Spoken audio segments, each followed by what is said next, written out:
વક્તા તરીકે જ્યારે માણસ બેસે ને ત્યારે સૌથી વધારે બેવકૂફ દેખાતો હોય છે. કારણ કે મહેમાનો નો સત્કાર કરવો એવી આપણી પરંપરા, એટલે લોકોએ વખાણ તો કરવા જ પડે. અમે નથી જાણતા, એટલે મુલ્લાએ કહ્યું કે તમારામાંથી જે જાણે છે એ નથી જાણતા એને શીખવી દે, મારું શું કામ છે. એટલે આવી પરિસ્થિતિમાં ભાષણ કરવામાંથી છટકી જવાનો રસ્તો તો હું જાણું છું, પણ મેં તમને કહું એમ એ રસ્તો હર્ષિતભાઈ બંધ કરી દીધો છે. કારણ કે એમણે મને બોલવાનો હુકમ કર્યો છે, સવાલ પૂછવાની રજા નથી આપી.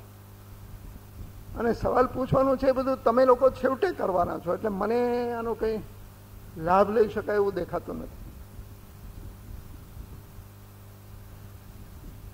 બીજી વાત મને જે મુશ્કેલી એ છે કે હું થોડું લખલખ જરૂર કરું છું. બોલવાનું કામ મારા માટે થોડું વધારે મુશ્કેલ છે. લખવામાં તો એવું હોય છે કે એમાં આપણી બધી ભૂલ, આપણી બધી બેવકૂફી આપણે સંતાડી શકીએ. એક શબ્દ નહીં ગમો, એક વાક્ય નહીં ગમું, ક્યાંક ખોટું લાગ્યું તો ચેક ચૂક કરીને ફરી લખી નાખીએ, કોઈને ખબર ન પડે. બોલવામાં ન ચાલે. એક વખત બોલી ગયો પછી આ હું કેન્સલ કરું છું એવું તો મારાથી કહેવાય નહીં. અને કહું તો પેલો પાર્લામેન્ટ જેવું થાય કે સ્પીકર એમ કહે કે આ વસ્તુ રેકોર્ડમાં નહીં લેવાની. ગાળાગાળી થઈ હોય તો સ્પીકર હુકમ આપે કે આ રેકોર્ડમાં નહીં લેવાનું, પણ ગાળાગાળી તો થઈ જ.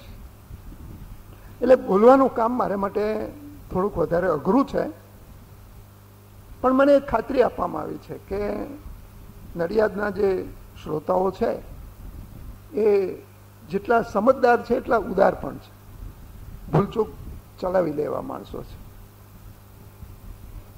કારણ કે મને જરાક અહીંયા નડિયાદની સ્થિતિ તો હું કંઈ જાણતો નથી, પણ અમારે મુંબઈમાં તો સભા અને પ્રવચનોનો એવો એક રોગચાળો ફાટી નીકળ્યો છે.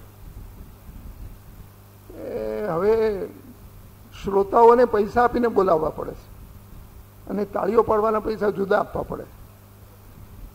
તમારે ત્યાં લોકો પૈસા આપીને સાંભળવા આવે છે, એટલે મારે જરાક વધારે સાવચેત રહેવું જોઈએ.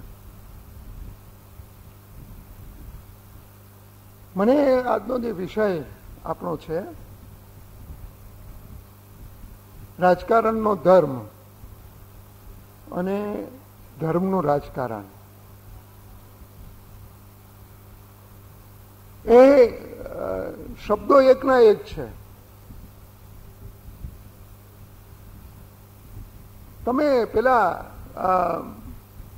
છાપામાં, મેગેઝિનોમાં કોઈ વાર પેલા ચિત્રો જોયા છે જેને અંગ્રેજીમાં ગેસ્ટાલ્ટ ચિત્રો કહેવાય છે.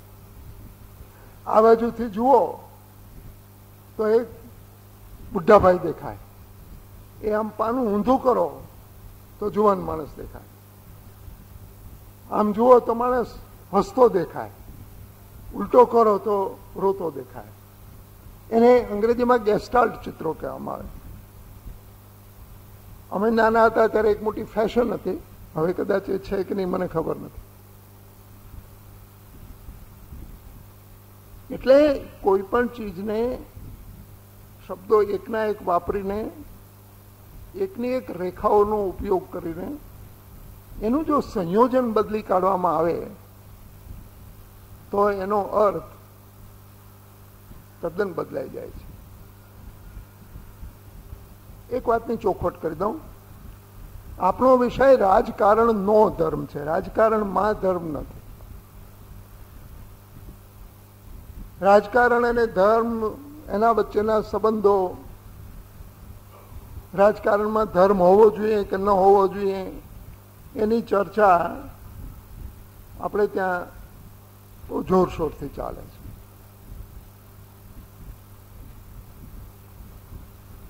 એવો કોઈ શબ્દ આપણી દેશી ભાષામાં નથી, એટલે આપણે અંગ્રેજી ભાષાનો શબ્દ ઉછીનો લાવી અને એને સેક્યુલરિઝમને નામે કહીએ છીએ.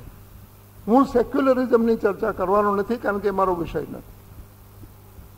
સેક્યુલરિઝમની જે મોટાભાગની ચર્ચા થાય છે એ બહુ આક્રોશપૂર્વક થાય છે. અને મોટાભાગે આક્રોશપૂર્વક જે ચર્ચા થતી હોય એ સમજદારી વગરની ચર્ચા હોય છે. કારણ કે જેનામાં ઓછી સમજ હોય ને એને ઉશ્કેરાવવું જોઈએ. સંસ્કૃતમાં એક એવી કહેવત છે કે આપણી દલીલોથી સામો માણસ ન માને તો પછી શેષમ કોપે ન પૂરે, ગુસ્સે થઈ જવું એટલે પેલો ચૂપ થઈ જાય. એટલે સેક્યુલરિઝમની ચર્ચા આપણે કરવાના નથી. એ ચર્ચા બહુ રસપ્રદ છે, આપણા દેશ માટે બહુ જરૂરી પણ છે. પણ સેક્યુલરિઝમનો શબ્દ, એની વિભાવના, એનો ઉપયોગ, એનો અર્થ એને આપણા સમાજમાં બહુ લેવા દેવા નથી. એ યુરોપમાંથી આવેલો શબ્દ છે. યુરોપની વિશિષ્ટ પરિસ્થિતિમાં ઊભી થયેલી એ સમસ્યા છે. આપણી આખી વાત જુદી છે. પણ સદભાગ્યે મારે એ બાબતમાં જવાનું નથી. મારે તો જે વાત કરવાની છે એ કે રાજકારણનો કોઈ ધર્મ હોઈ શકે ખરો?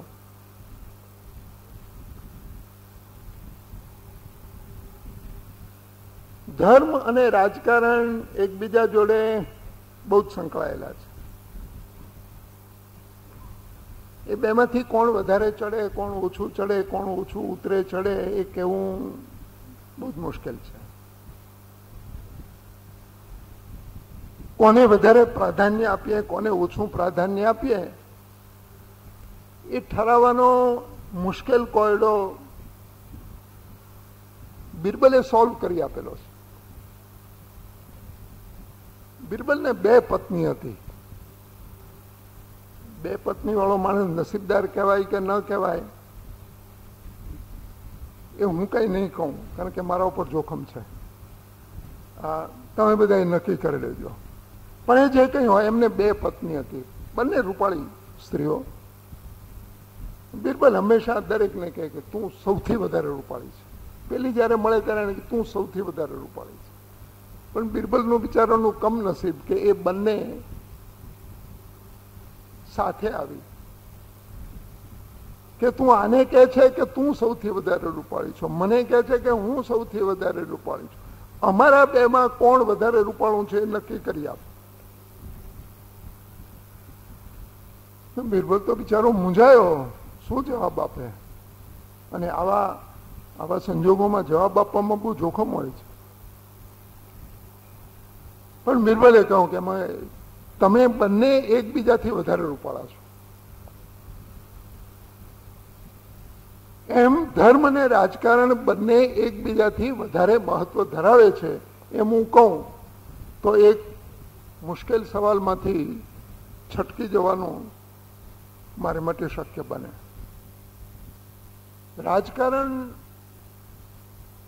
રાજકારણનું મારે તમને કંઈ સમજાવવાનું હોય નહીં,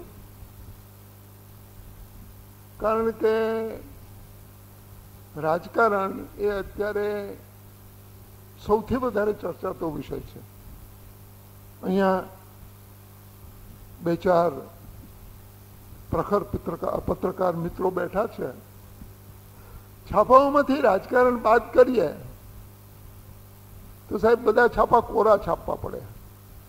ખાલી ટાઇટલ આપવાનું, બાકી કોરું રહે, કારણ કે સમાચાર જ ન હોય. અને રાજકારણની ચર્ચા લોકો જ્યાં હોય ત્યાં કરે છે. અને મુંબઈમાં રાજકારણની સૌથી વધારે ચર્ચા અને સૌથી વધારે જાણકારી એ અમારી લોકલ ગાડીઓના 2nd ક્લાસના ડબ્બામાં હોય છે.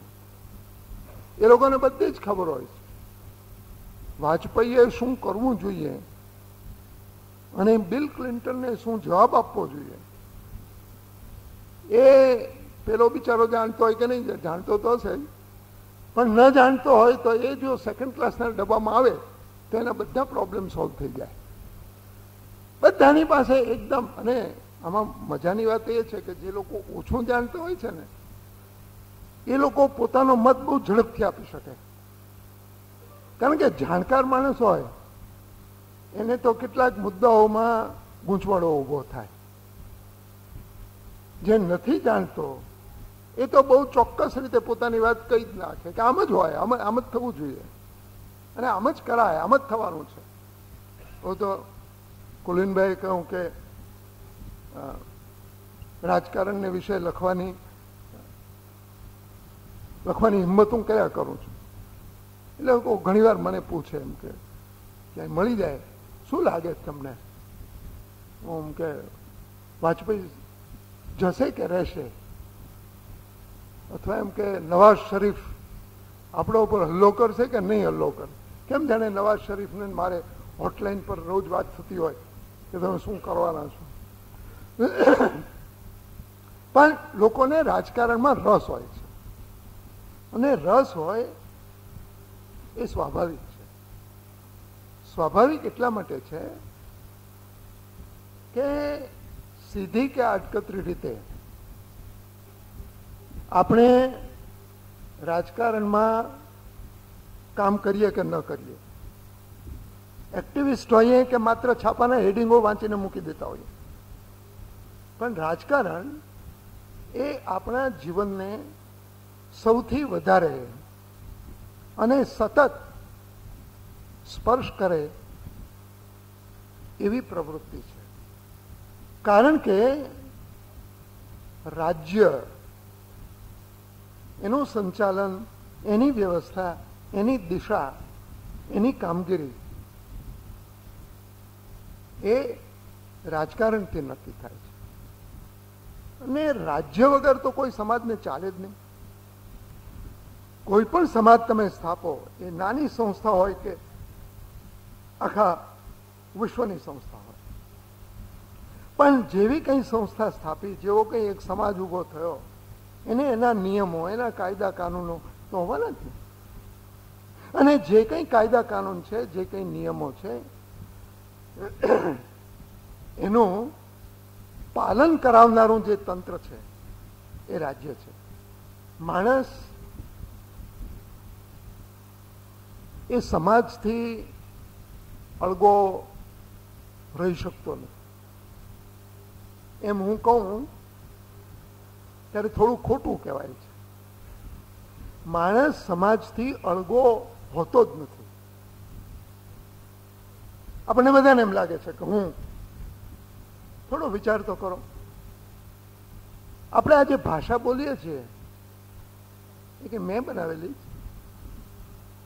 તમારામાંથી કોઈએ બનાવેલી છે, સમાજે બનાવેલી છે.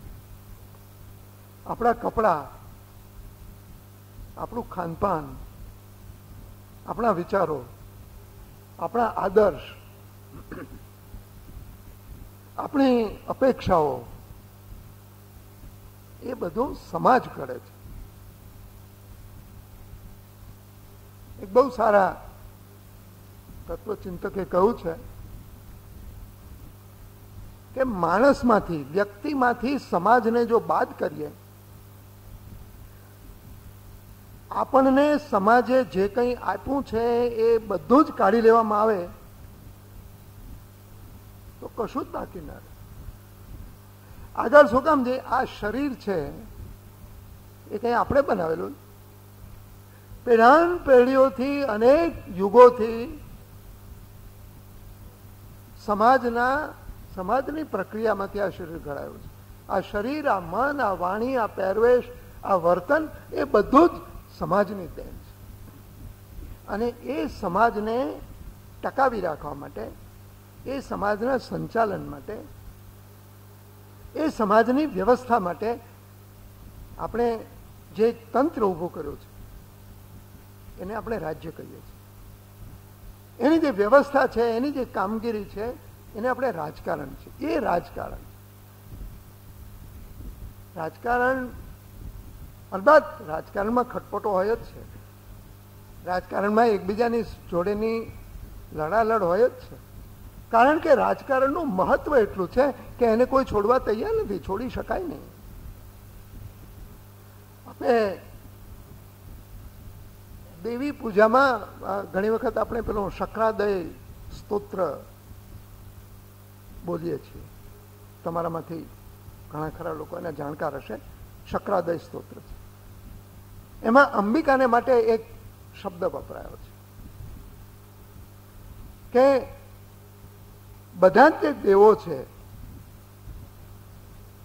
ગણશક્તિ સમૂહ મૂર્ત્યા.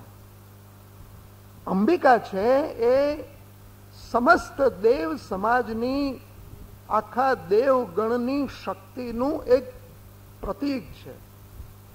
એમ રાજ્ય એ સમાજની હરેક પ્રકારની શક્તિનું, સમાજનો કોઈ પણ માણસ, સમાજની કોઈ પણ પ્રવૃત્તિ રાજકારણથી અળગી હોઈ શકે નહીં. લોકો ઘણીવાર કહેતા હોય છે અમારી સંસ્થા એ બિન રાજકીય છે, અમને રાજકારણમાં અમે જતા નથી, અમે રાજકારણમાં પડતા નથી. એ ઠીક છે, જેમને જે માનવું હોય એ માનવાની કંઈ ના પાડી શકાય નહીં. પણ જ્યાં આપણે પેલું કહીએ છીએ ને કે જાણે કેમ આજે આવું બધું વધારે યાદ આવે. નૃણામ એકો ગમ્ય તમસી સામ અર્ણવૈવ. તમામ પાણી જેમ સાગરમાં જાય છે એમ સમાજની દરેક પ્રવૃત્તિ રાજકારણમાં જ જાય છે, રાજકારણથી જ એને સ્પર્શ. અને માટે જ જાણે અજાણે, સમજીને કે વગર સમજે આપણે રાજકારણની ચર્ચાઓ કર્યા કરીએ છીએ. આ રાજકારણનો કોઈ ધર્મ ખરો? આ અર્થમાં જ્યારે આપણે રાજકારણ વાપરીએ છીએ એનો ધર્મ બિલકુલ સાફ છે.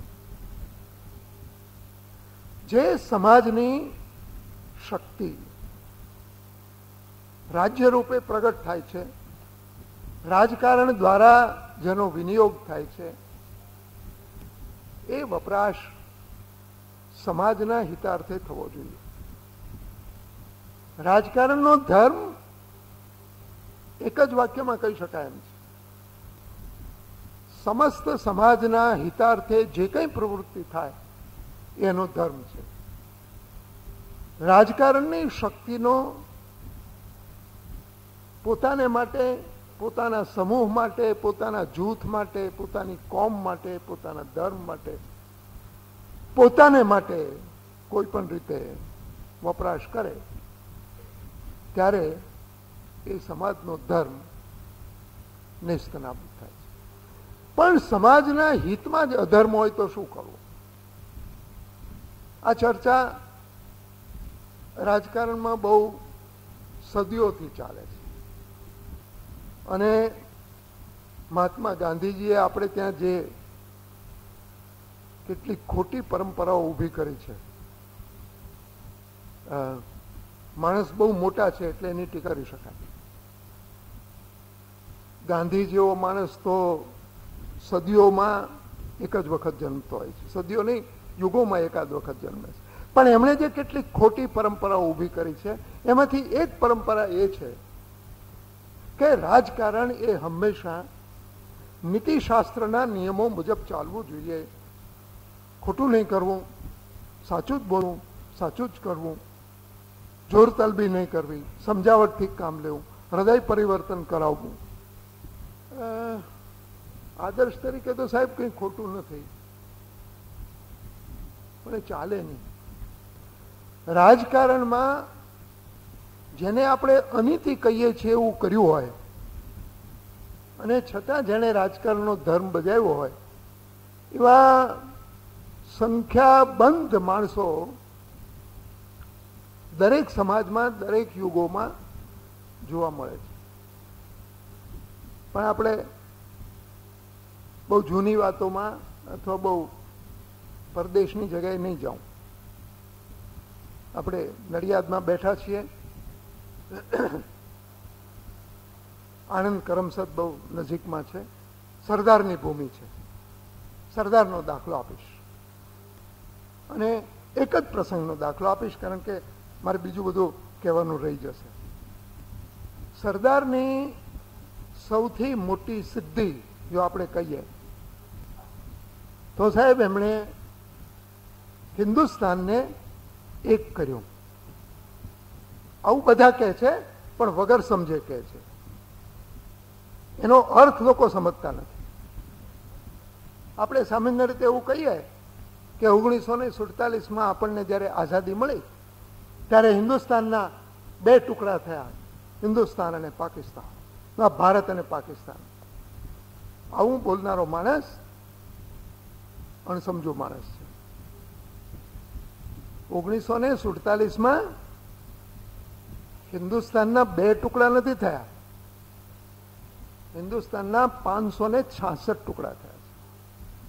565 રજવાડાઓને સ્વાયત્ત સાર્વભૌમ થવાનો હક આપવામાં આવ્યો. સમજ પડે સાહેબ? હિન્દુસ્તાનમાં સાર્વભૌમ ગણતા અને ગણાવતા 565 રજવાડા વત્તા પાકિસ્તાન વત્તા હિન્દુસ્તાન. 1947 આ પરિસ્થિતિ. કલ્પના આવે છે આપને શું થાય? અને કેટલા રજવાડાઓ એવી માગણી કરતા હતા, અમારે સ્વાયત્ત થવું છે, અમારે સાર્વભૌમ થવું છે. હૈદરાબાદના નિઝામ એવું કહેતા હતા, ત્રાવણકોરના સીપી રામસ્વામી અય્યર એવું કહેતા હતા, ભોપાલના સુલતાન એવું કહેતા હતા, વડોદરાના મહારાજાએ થોડી વખત એવું અડપલું કર્યું. પરિસ્થિતિ સાહેબ બહુ જોખમી. એ બધાને ઝડપભેર નાથવાનું કામ એ સરદારના જીવનની સૌથી મોટી સિદ્ધિ છે. એ બાબતમાં બેમત નહીં. આ સિદ્ધિ મેળવવાના જે 8 મહિના છે સાહેબ, એમાં સરદારે વારંવાર વચન ભંગ કર્યો છે, દાદાગીરી કરી છે, ગાળાગાળી કરી છે, ડરાવ્યા છે, સત્તાનો દુરુપયોગ કર્યો છે. પેલો બિચારો એનો સેક્રેટરી વીપી મેનન, એનું પુસ્તક વાંચજો. એમાં એને કહું કે મેં સરદારને કહું કે સરદાર, આ તો વાઇસરોએ આપેલી ગેરંટીની વિરુદ્ધમાં છે, એ તો ઠીક છે, પણ તમે ગયે અઠવાડિયે જે કહેલું એનાથી આ વિરુદ્ધની વાત છે. તો સરદાર ઠંડે કલે છે કે પણ અઠવાડિયામાં સ્થિતિ બદલાઈ ગઈ ને, એટલે હવે આ જુદી વાત. સરદારને શું કહો તમે? એમણે ધર્મ બજાવ્યો કે નહીં બજાવ્યો? અનીતિ કરી જ. અને આવું એક સરદારે કર્યું છે એવું નથી. કેટલા જણના દાખલા.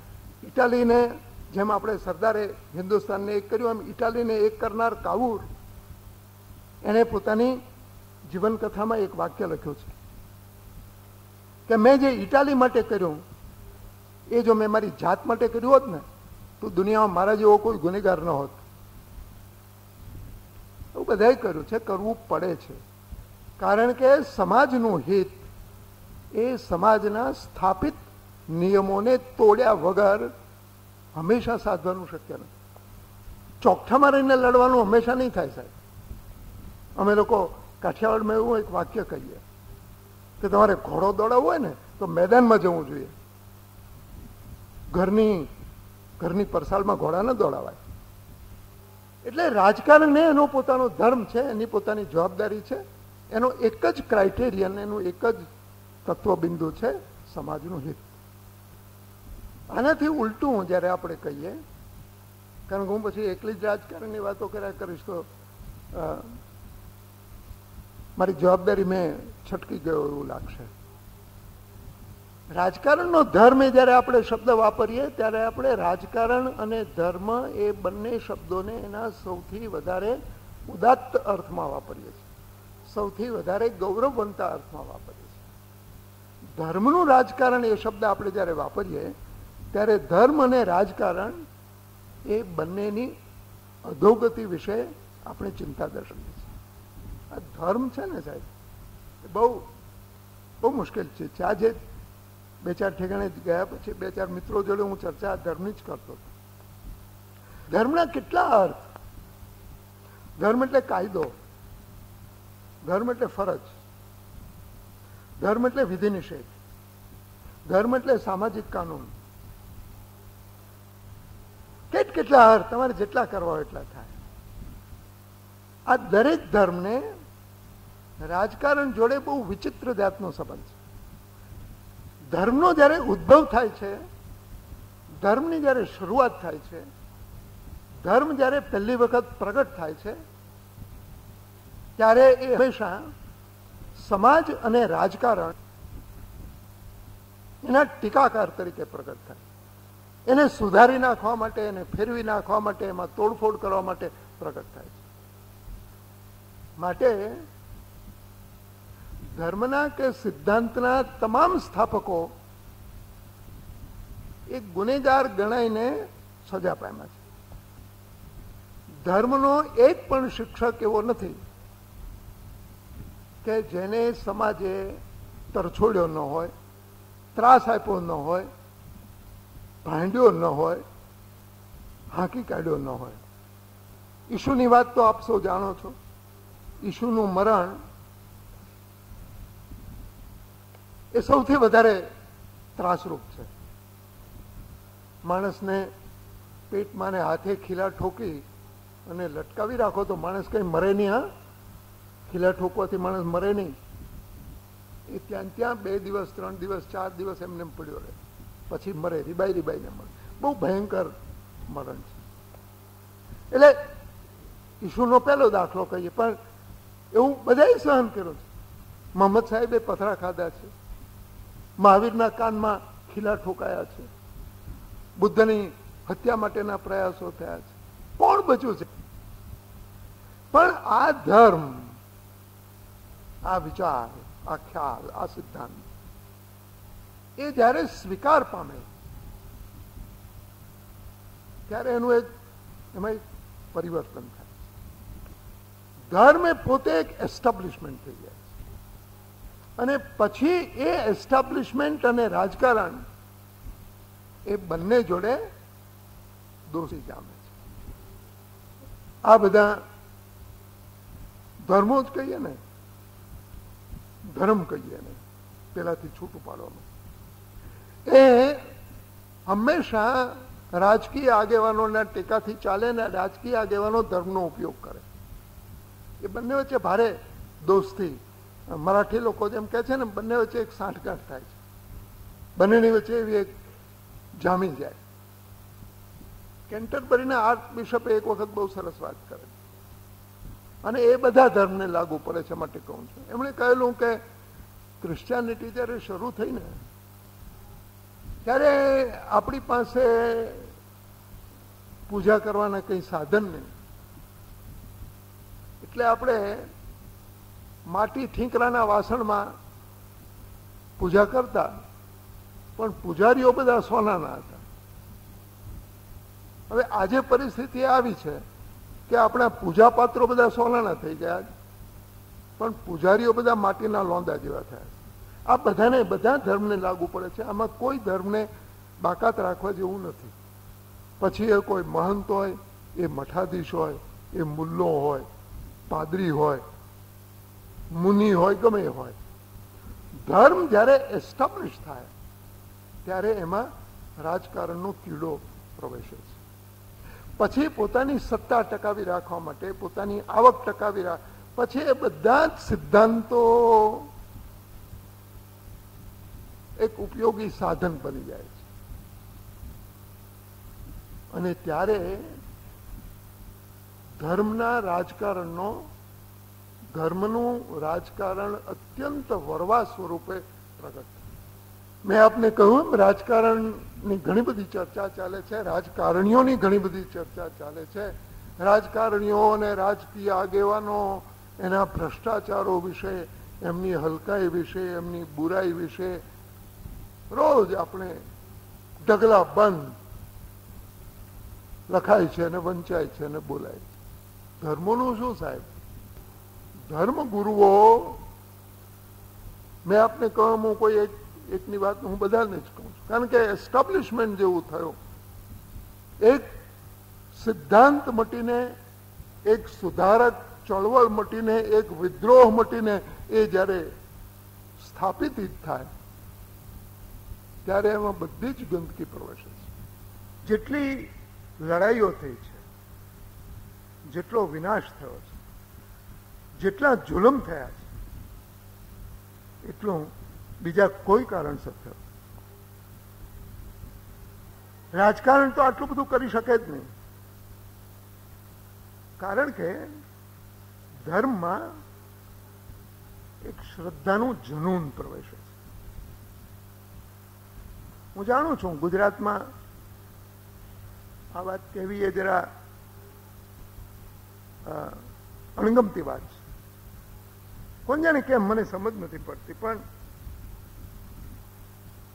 ગુજરાતમાં આમ તો ભણેલા ગણેલા લોકોની ટકાવારી વધારે, શહેરમાં રહેનારા, દુનિયા આખીમાં ફરનારા લોકો જેટલા ગુજરાતમાં છે એટલા બીજા કોઈ ઠેકાણ નથી. કારણ કે ગુજરાતીઓ આખા હિન્દુસ્તાનમાં સૌથી વધારે રખડું લોકો કોઈ હોય તે ગુજરાતીઓ છે. આખી દુનિયામાં રખડી લાવે અને જ્યાં જાય ત્યાં પોતાનો ડંકો વગાડે. પણ એવા ગુજરાતમાં, જેને હું ધર્મ કહું છું, ધર્મ નથી કહેતો, એ ધર્મની પકડ એટલી સખત છે, કંઈ કારણ સમજાતું નથી. હું આપને એનું એક જ ઉદાહરણ આપું. ગુજરાતી છાપાઓ ગુજરાતના માનસનું પ્રતિબિંબ પાડે છે એવું આપણે માની લઈએ તો સાહેબ, ગુજરાતના છાપામાં ધર્મ, ધર્મની ચર્ચા, ધર્મનો ઉપદેશ, ધર્મની વિધિઓ, એને વિશે જેટલા પાના લખાય છે એટલા હિન્દુસ્તાનની બીજી કોઈ ભાષાના અખબારમાં લખાતા નથી. મરાઠીમાં તો નથી જ લખાતું, હિન્દીમાં નથી લખાતું, બંગાળીમાં નથી લખાતું, તમિલ મેં જોયું નથી, અંગ્રેજીમાં તો હોય જ નહીં. આનું શું કારણ હશે? એક ચર્ચા માગી લે, વિચાર માગી લે, અભ્યાસ માગી લે એવો જ વિષય. અને તમે જુઓ સાહેબ, આખી દુનિયાના ખૂણે ખૂણામાં કોઈ પણ સંપ્રદાય, મહંત, સાધુ હોય, એના બે ચાર ચેલકાઓ તો તમને ગુજરાતમાં મળે ને મળે જ. એ અરવિંદ હોય કે રજનીશ હોય કે ગમે તે હોય, મહર્ષિ મહેશ યોગી હોય, ગમે હોય, આ બધા લોકોના વધારેમાં વધારે અનુયાયીઓ ગુજરાતમાં હોય. અને આમાંથી મોટા ભાગના લોકો બિન ગુજરાતી છે. કોઈ ગુજરાતી ધર્મનો આગેવાન કેમ નહીં? જોકે એક છે, મારે કહેવું પડે, ભરૂચના ચક્રધર સ્વામી, એમનો સ્થાપેલો સંપ્રદાય આજે ગુજરાતમાં નથી પણ મરાઠાવાડામાં છે. એને મહાનુભાવ સંપ્રદાય અને લોકભાષામાં કહો તો માનભાવ સંપ્રદાય કહેવાય. એ ગુજરાતના મૂળ, આપણા ભરૂચના, અને એ ત્યાં જ રહ્યા અને ત્યાં જ કર્યું. પણ આવું બહુ ઓછું.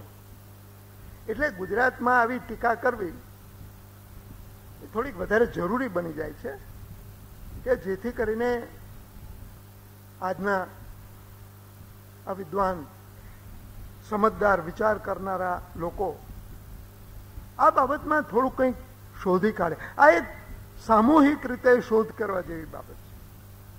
મેં આપને કહ્યું એમ, આની સમજ મને પોતાને પડતી નથી. પણ હું એક વસ્તુ કહી શકું કે ધર્મ એ જ્યાં સુધી બુદ્ધિનો વિષય રહે છે ત્યાં સુધી એ વધારે શુદ્ધ રહે છે. બુદ્ધિનો વિષય મટીને જેવો શ્રદ્ધાનો વિષય થયો ત્યારે એક પછી એક દૂષણ એમાં પ્રવેશ કરે. આ બાબતમાં સાહેબ મારે તમને એક વાત કહેવી છે જે તમે નહીં સ્વીકારો અથવા સ્વીકારવાનું જરાક મુશ્કેલ થશે. આ આટલા હજારો વર્ષનો જૂનો હિન્દુ ધર્મ એ આજે પણ આટલો પ્રભાવશાળી કેમ રહ્યો છે? હિન્દુ ધર્મ પાર વગરની સડતર છે, પાર વગરનો કચરો છે, હું કબૂલ કરું. પણ એની જે વિચારસરણી છે, એના જે ખ્યાલો છે, એ આજે પણ કેમ તાજા લાગે છે? એનો સાહેબ મારો એક જવાબ જે હું માનું છું, અલબત્ત હું આ બાબતમાં બહુ ખાતરીભેર ન કહી શકું કારણ કે મારો અભ્યાસ થોડો મર્યાદિત છે, પણ દુનિયાના તમામ ધર્મોમાં હિન્દુ ધર્મ એક એવો ધર્મ છે કે જેમાં શ્રદ્ધાને કોઈ સ્થાન નથી. આપણા મૂળ ધર્મ ગ્રંથો ઉપનિષદો તમે જુઓ, મારી વાત તું માની લે એવું કદી કહેવાયું નથી. એમણે તર્ક લડાવ્યા છે, વિચારો કર્યા છે, સિદ્ધાંતો સ્થાપ્યા છે. એ કેટલા સાચા છે, કેટલા ખોટા છે એની ચર્ચાઓ કરી છે. પણ મારું કહેવું તમે માની જ લો એવો આગ્રહ કોઈ દિવસ તમને હિન્દુઓના મૂળ ગ્રંથોમાં નહીં મળે. પછીના ગ્રંથોમાં આ બધો કચરો છે, પણ મૂળ ગ્રંથોમાં નથી. અને માટે કદાચ જેને આપણે ધર્મનું મૂળ તત્વ કહીએ એ કદાચ વધારે શુદ્ધ અને રાજકારણથી થોડું અલિપ્ત રહી શકું છું. અગેન હું કોઈની અંગત ટીકા નથી કરતો, પણ તમે ખ્રિસ્તી ધર્મ જુઓ, વારંવાર એમાં કહેવામાં આવે ઈસુ એ ઈશ્વરનું સંતાન છે, માટે ઈશુએ જે કહ્યું એમાં માનવું. શું કામ માનવું? અને મોહમ્મદ સાહેબ એક કુરાનમાં એ બહુ સારો સવાલ પૂછ્યો. ખ્રિસ્તીઓ હંમેશા એમ કહે કે આ ઈશુ છે એમ કે ઈશ્વરના દીકરા છે. એટલે મોહમ્મદ સાહેબે સવાલ પૂછ્યો છે કે ભાઈ આ ખ્રિસ્તીઓ આવું કહે છે તો આપણે બધા કોના સંતાન છીએ? આપણે ઈશ્વરના જ સંતાન છીએ ને.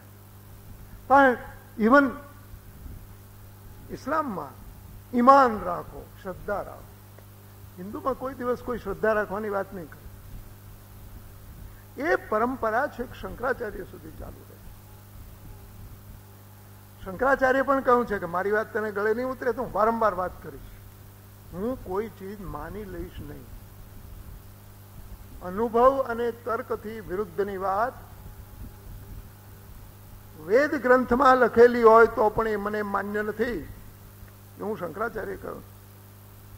શ્રુતિ શતૈરપી 100 શ્રુતિ ગ્રંથો કહેતા હોય તો પણ એ મને કબૂલ નથી. અગ્નિ શીતળ છે એમણે દાખલા આપ્યા છે. પછી એને દલીલ એવી કરી છે કે શ્રુતિમાં આવું હોય જ નહીં વગેરે વગેરે. અને આ પરંપરા જ્યાં સુધી જળવાય છે ત્યાં સુધી ધર્મમાં રાજકારણનો પ્રવેશ શક્ય નથી હોતો. કારણ કે જ્યાં સુધી બુદ્ધિનું પ્રાધાન્ય હોય છે ત્યાં સુધી એ ધર્મ એ એસ્ટાબ્લિશમેન્ટ એક સ્થાપિત હિત બની શકતો. છેલ્લો એક દાખલો આપીને પૂરું કરીશ કારણ કે મારો સમય પૂરો થવા આવ્યો છે. ઘણી ઉંમર થઈ ગયેલી બુદ્ધ ભગવાનની અને તબિયત ખરાબ થઈ ગયેલી. એમને થયું કે હવે કંઈ આપણાથી જીવાશે નહીં. એટલે બધા જે ભિક્ષુઓ ભેગા થયા હતા એમણે કહ્યું કે ભાઈ હવે હું તો બહુ લાંબુ જીવવાનો હોય એવું લાગતું નથી. મેં જે કંઈ ઉપદેશ આપ્યો છે એમાં તમને કોઈને કંઈ શંકા હોય, કંઈ ચર્ચા કરવી હોય, કંઈ વાત કરવી હોય તો કરો. કારણ કે હવે હું ઘડી સાથ છું. ભક્તો તો એ જમાનામાં હશે ને, એમના પટ્ટ શિષ્ય હતા. આનંદ એને ઉતાવળા થઈને કહું કરે ભગવાન સૂર્યના પ્રકાશ જેવું તમારું તેજસ્વી જે ચિંતન, તમારો ઉપદેશ, એમાં વળી શી શંકા હોય? બુદ્ધે કહ્યું કે આનંદ, તારે માટે જે શ્રદ્ધાનો વિષય છે એ મારે માટે બુદ્ધિનો વિષય છે. લોકોને પૂછવા દે. અને ખરેખર 3 સવાલો પૂછાયા અને બહુ સરસ સવાલો પૂછાયા. આ બધી ચર્ચા થયા પછી બુદ્ધે પોતાના શિષ્યોને જે છેલ્લું કહ્યું છે એ જ્યાં સુધી ધર્મ અને ધર્માચાર્યો પકડી રાખે ત્યાં સુધી ધર્મમાં રાજકારણનો પ્રવેશ, રાજકારણની ગંદકી ધર્મમાં દાખલ થઈ શકે નહીં. બુદ્ધે પોતાનો જે છેલ્લો ઉપદેશ આપ્યો છે એ સચવાયો છે. પરિનિબ્બાન સુક્ત એને કહેવામાં આવે છે. એમણે કહ્યું છે કે ભિક્ષુઓ, હું વૃદ્ધ છું માટે મારું કહેવું માનશો નહીં. હું માનાર્હ છું. અસંખ્ય લોકો મારી પ્રશંસા કરે છે માટે મારી વાત સ્વીકારશો નહીં. હું સરસ રીતે સમજાવી શકું છું, બોલી શકું છું, માટે મારી વાત માનશો નહીં. મારી વાત તમારે ગળે ઉતરે, તમારા અનુભવમાં, તમારા તર્કમાં, તમારી જિંદગીમાં જો એ તમને સાચી દેખાય તો સ્વીકારજો. કોઈ દેવ, કોઈ તથાગત, કોઈ ગુરુ તમારો ઉદ્ધાર કરવાનો નથી. મેં જે કહ્યું છે એ સમજો, પ્રમાદ રહિત થઈ અને એનું પાલન કરો. ધર્મના માર્ગે તમે તમારી જાતે જ ચાલો. તમે જાતે જ તમારો દીવો થાવ. એમણે 3 વખત કહ્યું અપદીપો ભવ. તમે તમારા દીવા તરીકે રહો, તમારા પોતાના જ પ્રકાશથી ચાલો. આ બધા ગુરુઓ ને સંતો ને મહંતો ને એની પાછળ દોડવાનું જો બંધ કરો તો ધર્મ એ વધારે શુદ્ધ સ્વરૂપે પ્રગટ થાય. આનાથી વધારે મને લાગે છે કે કંઈ કહેવા જેવું નથી. નમસ્કાર. ખૂબ ખૂબ આભાર નગીનભાઈ. પ્રશ્નોત્તરી શરૂ કરવાની છે એટલે પ્રશ્નો મોકલવા વિનંતી. ફરી એકવાર બધાને વિનંતી સહ યાદ અપાવ કે બરાબરની અંદાજિત 9 કલાક પછી આપણે 12 કલાક વહેલા મળવાનું છે. કાલે સવારે 9 વાગે કુલદીપ નાયરને આપણે સાંભળવાના છે. રવિવારની સવારે આવવું કેટલેક અંશે કઠિન પણ હોય છે. એ કઠિનતાને ઓગાળીને આપ સૌ આટલી જ સંખ્યામાં આવો અને નડિયાદનું ગૌરવ અખંડિત રાખો એવું આપ સૌને હું વિનંતી કરું છું. પાણી પીને શરૂ કરીએ. પાણી પીને શરૂ કરીએ. હા,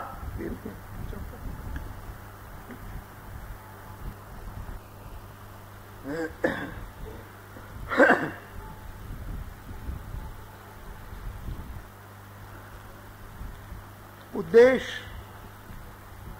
શું? માત્ર પ્રસિદ્ધિ મેળવવા માટે આ લખાયું કે નહીં? અને ત્રીજું શું પ્રસિદ્ધભાઈ? ઉદ્દેશ, પ્રસિદ્ધિ, એનો હેતુ.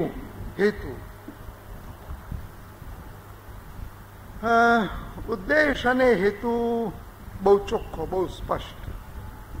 રામાયણની કથા દુનિયાની એક જ એવી કથા છે કે જે સાચા અર્થમાં આંતરરાષ્ટ્રીય છે. આંતરરાષ્ટ્રીય એટલે માત્ર વિદ્વાનો વાંચે નહીં.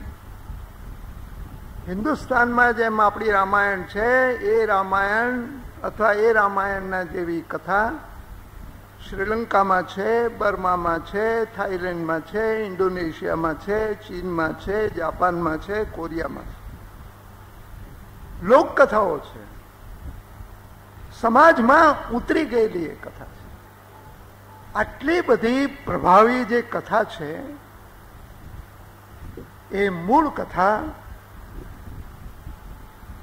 એના અનેક સંસ્કરણો, એની અનેક આવૃત્તિઓ, એના અનેક ચિત્ર વિચિત્ર અર્થઘટનો થયા કરે. મૂળ કથા કઈ? મૂળ કથા વાલ્મીકીનું રામાયણ. વાલ્મીકીનું રામાયણ જે જાતનું છે તેવું યથાતથ લોકોની પાસે રજૂ કરવું એ ઉદ્દેશ અને એ હેતુ. પ્રશ્ન પૂછનાર ભાઈ કે બેને એ પુસ્તક જો વાંચ્યું હોય તો એની પ્રસ્તાવનામાં મેં સ્પષ્ટતા કરી છે કે આમાં જે કંઈ લખાયું એ તમને ગમે તો એનો જશ વાલ્મીકીને આપો. તમને ન ગમે ને ગાળ દેવી હોય તો વાલ્મીકીને જ દેજો. હું તો ટપાલ્યો છું. વાલ્મીકીએ જે કહ્યું અને લખ્યું એ તમારા સુધી લાવ્યો છું. મારા એક વિધાનની સાથે મૂળ વાલ્મીકી રામાયણના શ્લોકો મેં ટાંક્યા છે. ગીતા પ્રેસ ગોરખપુર માં એ સંસ્થા વચ્ચે છપાયેલા ગ્રંથના આધારે શ્લોકની અને અધ્યાયની આંકડાવારી પણ મેં આપી છે. પ્રસિદ્ધિની વાત તો સાહેબ પછી આવે છે. એ લખાયું. મોટા ભાગે મુશ્કેલી એ છે કે રામાયણની વાતો કરનારા લોકો કશું જાણતા નથી. રામાયણની કથા કરનારા લોકો પણ રામાયણની કથા કદી તમને સંભળાવતા નથી. વાલ્મીકીને પણ સંભળાવતા નથી. અરે, તુલસીદાસની કથાનું ચોપડું લઈને બેસે, તુલસીદાસની કથા સંભળાવતા નથી. તુલસીદાસની એક ચોપાઈ વાંચીને પછી પોતાની કથાઓ ચલાવે છે. એવું ભાગવતમાં થાય છે, એવું બધામાં થાય છે. એ આપણી મોટામાં મોટી કમનસીબી છે કે હિન્દુસ્તાનના સાહિત્યનો જે અદ્ભુત વારસો છે એ લોકો સુધી કોઈ પહોંચવા જ દેતું નથી, કોઈ પહોંચાડતું જ નથી. મેં એ પહોંચાડવાનો પ્રયાસ કર્યો છે. વાત બાકી રહી પ્રસિદ્ધિની સાહેબ. મેં આપને કહ્યું એમ, મેં જ્યારે છપાયું સમકાલીને અને એના 4 સાથી પત્રોમાં એ લેખમાળા શરૂ થઈ. પહેલો લેખ છપાયો, એનું કશું જ રિએક્શન નહીં આવ્યું. મારો દીકરો હતો, એને મને કહું કે આ તમારું કોઈ વાંચવાનું નથી. પણ બીજા લેખમાળાથી જે શરૂ થયું સાહેબ, જે ગાળાગાળી, સતામણી, ટેલિફોન ઉપર કલાકો સુધી ભાંડણ લીલા, ધમકીઓ, કોઈએ કંઈ કર્યું નથી એટલું મારે કહેવું છે. એવો ખોટો જશ લેવાનો, કંઈ ખોટી શહીદી મને નહીં જોઈએ. પણ આમાં પ્રસિદ્ધિ તો ઠીક છે, પણ સાહેબ એ પુસ્તક જ્યારે મેં પૂરું કર્યું, એ લઈને હું પ્રકાશકો પાસે ફર્યો. પ્રકાશકોએ મને કહ્યું કે તમારે અમારું પ્રેસ બળાવવું છે, આ કોણ છાપે તમારું? એ મેં મારી જાતે છાપ્યું. આપણા એક સુપ્રસિદ્ધ રામાયણીએ વડોદરામાં અને અમદાવાદમાં જાહેર સભામાં પ્રતિજ્ઞા લેવડાવી કે નગીનદાસ સંઘવીનું આ પુસ્તક કોઈએ વાંચવું નહીં. એનો મને ફાયદો થયો કે એની 2 આવૃત્તિઓ ઝડપથી ખપી. નહીતર એ છપાવવાનો મેં જે ખર્ચ કર્યો ને, મને ભારે પડી જાય. આપણી પાસે એવા કંઈ પૈસા ન મળે, પણ એ પૈસા મારા પાછા આવ્યા, મને નફો પણ મળે. એ જશ મારે એમને આપવું. એટલે આબરૂ બાબરૂ કે પ્રસિદ્ધિ તો ઠીક છે, બદનામી ઘણી મળી. પણ એની સામે મારે કબૂલ કરવું જોઈએ કે એ કથાએ મને મારા સર્વોત્તમ મિત્રો પણ મેળવી આપ્યા છે. અને જે મિત્રો જીવે છે એમનું નામ હું નહીં આપું. ભાદરણના સ્વામી કૃષ્ણાનંદ, જેમને હું ઓળખું પણ નહીં. મને સાહેબ બહુ સ્વામીઓ જોડેનો પરિચય નથી અને બહુ ફાવતા પણ નથી, સાચી વાત. કારણ કે એ જે વાતો કરે ને એ મારાથી બહુ સહન નથી થતી. પણ એમણે પહેલી જ વખત મને તાર કર્યો, અભિનંદન. મને એમ થયું કે આ સ્વામી કોણ, શું કામ અભિનંદન આપે છે, કંઈ ખબર જ નહીં પડે. પણ એ મારા એક સારા મિત્ર થયા. એ જેને હું સાચા અર્થમાં સાધુ કહું એવો પુરુષ ગુજરી ગયા. પણ એવા મિત્રો અનેક મને મળ્યા. મારી માત્ર એક જ વિનંતી આજે પણ છે, આજે 10 વર્ષ પછી પણ મારી એક જ વિનંતી હું આપને વારંવાર કરું. મેં ટાંકેલા શ્લોકો રામાયણમાં ન હોય તો એ પુસ્તક આપણે પાછું ખેંચી લઈએ. મેં કરેલો સંસ્કૃત ભાષાનો અર્થ ખોટો હોય તો પણ આપણે પાછું ખેંચી લઈએ. મારો અર્થ સાચો હોય અને એ શ્લોક રામાયણમાં હોય તો તમારે ફરવું જોઈએ.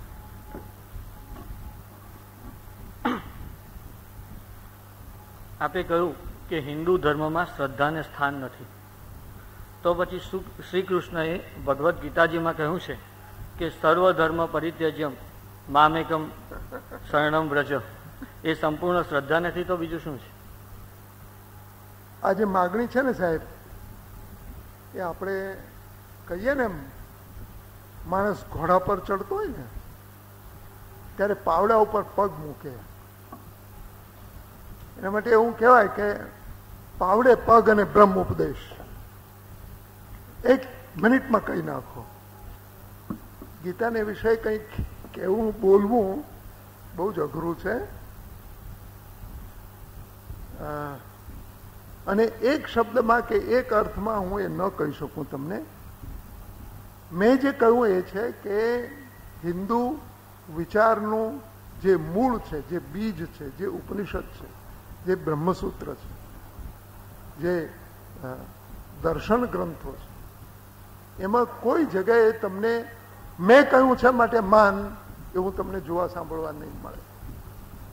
ગીતામાં જે કહેવાયું છે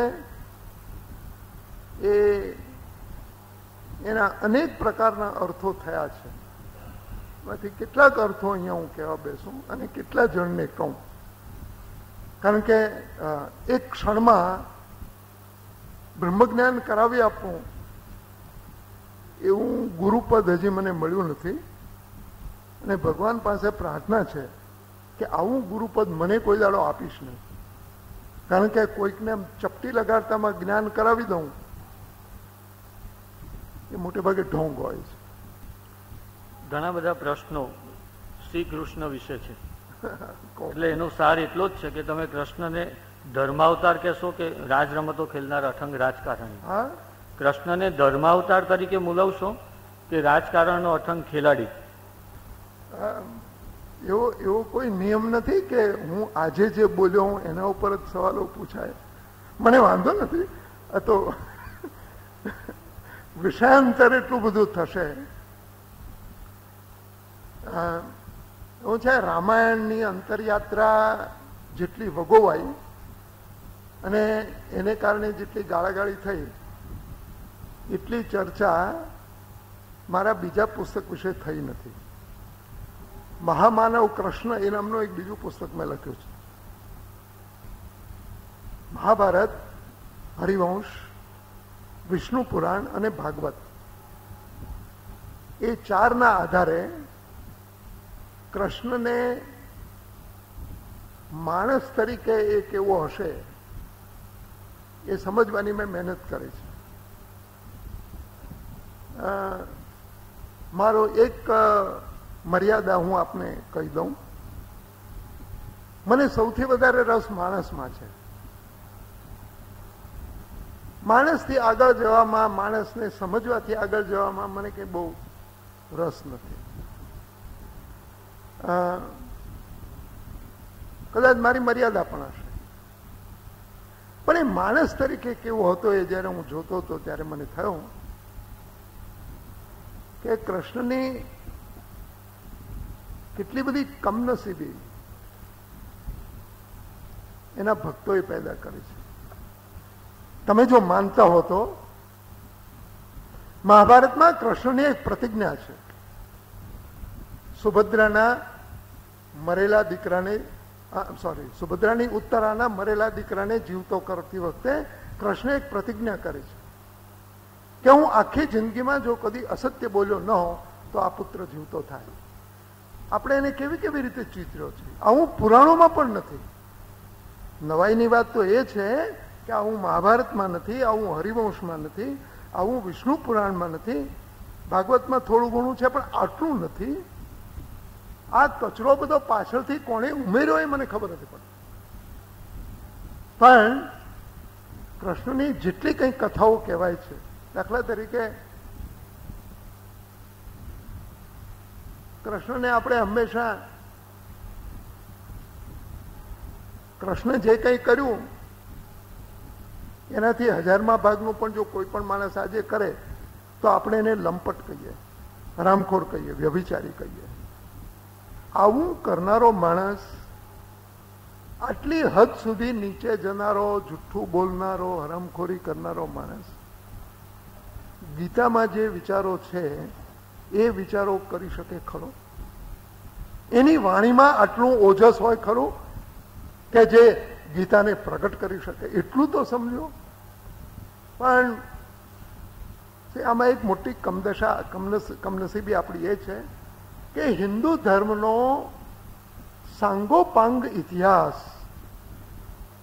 હિન્દુ ધર્મના વિકાસનો કે જે ગ્રાફ થવો જોઈએ એ હજી સુધી કોઈએ કર્યો નથી. એ કામ એટલું બધું અઘરું છે કે કોઈ કરી શકે એમ નથી, પણ એ કરવા જેવું કામ છે.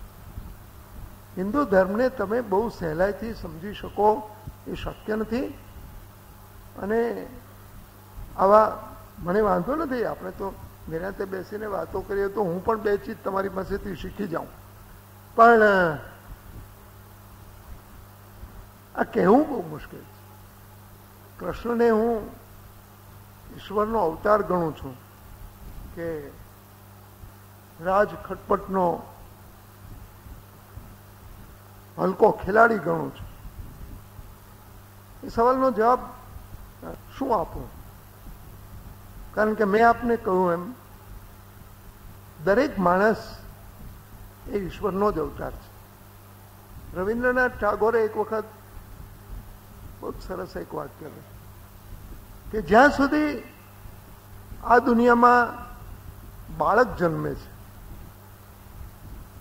બાળકનો જન્મ થાય છે, એક પુરાવો છે કે ઈશ્વરે માણસ જાતમાંથી વિશ્વાસ ગુમાવ્યો નથી. ઈશ્વરે માણસ જાતમાંથી વિશ્વાસ ગુમાવ્યો નથી. માણસની વિકાસ શક્તિ, માણસ જાતે જ ઈશ્વર કેમ નહીં થઈ શકે? બુદ્ધની વાત ફરી યાદ કરીએ. બુદ્ધે પ્રત્યેક બુદ્ધ એનો એક સિદ્ધાંત કહ્યો છે, પ્રત્યેક બુદ્ધ, દરેક માણસે આગળ જવાનું જ છે, જઈ શકે છે જવું હોય તો. એટલે મને તો કંઈ ધર્માવતાર હોય કે માણસ હોય કે ઈશ્વરનો અવતાર હોય એમાં કંઈ બહુ ફરક જ દેખાતો નહીં. આપણે બધાએ એક યા બીજી રીતે ઈશ્વરના અવતાર નહીં હોય. આત્મા છો પરમાત્મા એવું કહીએ તો ભલે થોડો કહીશ, પણ હું પણ પરમાત્મા તો હઈશ જ ને, તમે પણ પરમાત્મા તો હશો જ ને. આગનો એક નાનો તિખારો હોય તો એને આગ ન કહેવાય. એ તમને દજાડે નહીં, દજાડે જ વળે. એટલે એ સવાલનો જવાબ કંઈ હું ન આપું. આપે કહ્યું કે ધર્મ એ બુદ્ધિનો વિષય છે, શ્રદ્ધાનો નહીં. આ વાત તદ્દન અયોગ્ય છે. પ્રશ્ન પૂછનારનું આ વાત તદ્દન અયોગ્ય છે, કારણ કે બુદ્ધિનો ઉપયોગ વાસ્તવિક વસ્તુ હોય એમાં થાય છે, જ્યારે ધર્મની વાતો કે કથાઓ તો દરેક વ્યક્તિએ ફક્ત સાંભળેલી છે, જોયેલી કે અનુભવેલી નથી. મકરંદ દવેની એક નાનકડી પંક્તિ છે, દેખાય નહીં એટલે નહીં એ તો ના સહી. દેખાય નહીં એટલે નહીં એ તો ના સહી. દેખી દેખીને તું દેખે તે કેટલું, અને દેખે તે સમજે સૌ. વાસ્તવિકતા કોને કહીએ? પ્રેમ વાસ્તવિકતા ખરી? ગુસ્સો વાસ્તવિકતા ખરો? લોભ એ વાસ્તવિકતા છે? આ બધું જ દેખાતું નથી કઈ, પણ અનુભવને સમજવા માટે પણ બુદ્ધિ પર આધાર રાખવો જોઈએ. આ બધા ધર્માચાર્યોની વિરુદ્ધની વાત છે, હું કબૂલ કરું છું. બધા જ ધર્માચાર્યો અને ખાસ કરીને જે લોકો સ્થાપિત હિતો છે એ તમને હંમેશા એમ કહેશે કે તમારે આમાં બુદ્ધિને સ્થાન નથી. તર્ક બંધ કરો, વિચાર બંધ કરો, શ્રદ્ધા રાખો. પણ આપણે જો બુદ્ધિને છોડી દઈએ તો બુદ્ધિ સિવાય જગતને, પ્રશ્નને, સમસ્યાને સમજવાનું આપણી પાસે બીજું કયું સાધન છે? સિવાય કે તમે જે કહો એવું માની લઉં, અથવા મને મનગમતા માણસનું માની લઉં. એમાં તો કંઈ સમજને કે એને આપણે સમજણ કેવી રીતે કરી શકીએ? એટલે આ ભાઈએ જેમણે મત આપ્યો છે એ એમના મતની હું ખંડન નથી કરતો. એમને માત્ર બે જ વાત મારે પૂછવી છે કે વાસ્તવિકતા એટલે શું? આ વાસ્તવિક છે, અને હું આ બોલું છું, જે અવાજ તમે સાંભળો છો, જેને તમે જોઈ શકતા નથી, જેને તમે ગ્રહણ કરી શકતા નથી, એ વાસ્તવિકતા નહીં? અથવા તમે તો પ્રેમથી જ પૂછ્યું હશે, પણ ગુસ્સાથી પૂછવું હોય તો તમારો ગુસ્સો છે એ વાસ્તવિકતા નહીં, અને એને બુદ્ધિથી નહીં સમજી શકાય. એને માત્ર શ્રદ્ધાથી જ સમજવો જોઈએ. કેમ નહીં બુદ્ધિથી સમજાય? આપને મતે પૂજ્ય ગાંધીજી રાજકારણમાં નીતિમત્તાનો આગ્રહ રાખે તે યોગ્ય નથી. આમ છતાં ગાંધીજી અગ્રણી રાજકારણી તો ગણાય જ છે, એનું કારણ શું?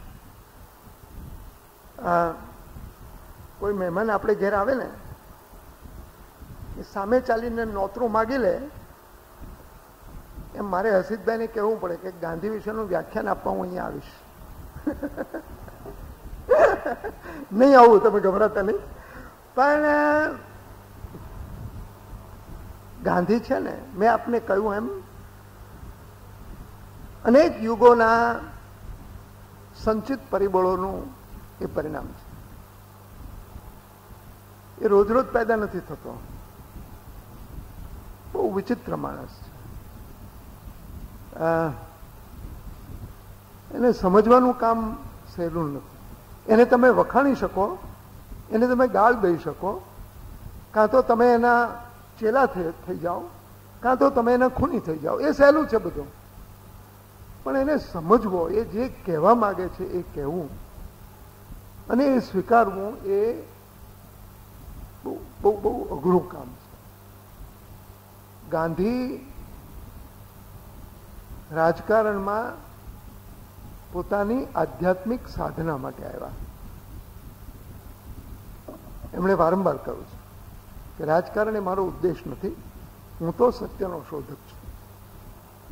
અને જાહેર જીવનમાં ઉતરીને એણે જે આકરી તપશ્ચર્યા કરી છે ને સાહેબ, એના કરતા 1000 હિમાલયમાં 10,000 જન્મ સુધી તપ કરવું એ સહેલું થઈ પડે. રાજકારણમાં રહીને શુદ્ધ રહેવાનો અને શુદ્ધિનો આગ્રહ રાખવો નાની સુનિપ નથી. ગાંધીએ એ આગ્રહ રાખ્યો છે. પણ ગાંધીએ જે કહ્યું ને એ બધું આપણે જો કરવા જઈએ ને તો ઠેકાણે પડી જઈએ. ગાંધીને પોસાય, કારણ કે ગાંધી એ બધું આપવા માટે આવેલો. આ વાત નીકળી છે ત્યારે 1-2 મિનિટ વધારે લઉં. આઝાદી પહેલાનું રાજકારણ અને આઝાદી પછીના રાજકારણ, એમાં બહુ મોટો તફાવત તમને નથી દેખાતો? કેટલો મોટો તફાવત છે. આઝાદી પહેલા તમે જુઓ, કેટલા મોટા તપસ્વી, ત્યાગી, હિમાલય જેવા માણસો, હિમાલયોની હારમાળા. આજે કેમ? શું થયું આ 50 વર્ષમાં દેશમાં કે જે દેશમાં આવા માણસો હતા ત્યાં આવા માણસો કેમ થયા? પરિસ્થિતિ પલટાઈ ગઈ છે. આઝાદી પહેલા તમે રાજકારણમાં જાઓ તો શું મળે? માર ખાવો પડે, જેલમાં જવું પડે, લોકો અડધૂત કરીને હાંકી કાઢે, સરકારી નોકરી હોય તો જાય. એ ત્યાગનું, તિતિક્ષાનું આપવાનું રાજકારણ છે. ગાંધી છે ને, મને રેંટિયો બિલકુલ જ ગમે નહીં. હું બહુ ચોખ્ખી જ વાત કરું, હું રેંટિયાનો ભયંકર વિરોધી માણસ. પણ ગાંધી રેંટિયો કાતે એ હું સમજી શકું, કારણ કે વર્ધાની માથું ફાડી નાખે એવી ગરમીમાં ગાંધી પોતાના મુંડા ઉપર માટીનો પાટો મૂકીને બેસે, એને રેંટિયો કાતવાનો હક છે. એર કન્ડિશન રૂમમાં બેસીને રેંટિયો કાતનારને હું શું કહું? ઢોંગી જ કહું ને. આ ઢોંગ છે. રેંટિયો છોડી દે ને ભાઈ, કે આપણાથી નથી થાય. અને આપણી મર્યાદા કે નબળાઈ કબૂલ કરી લેવામાં શરમ શાની? ઉલટું આ મર્યાદા આપણે કબૂલ કરતા નથી, માટે તો ઢોંગી થઈએ છીએ. આ બધા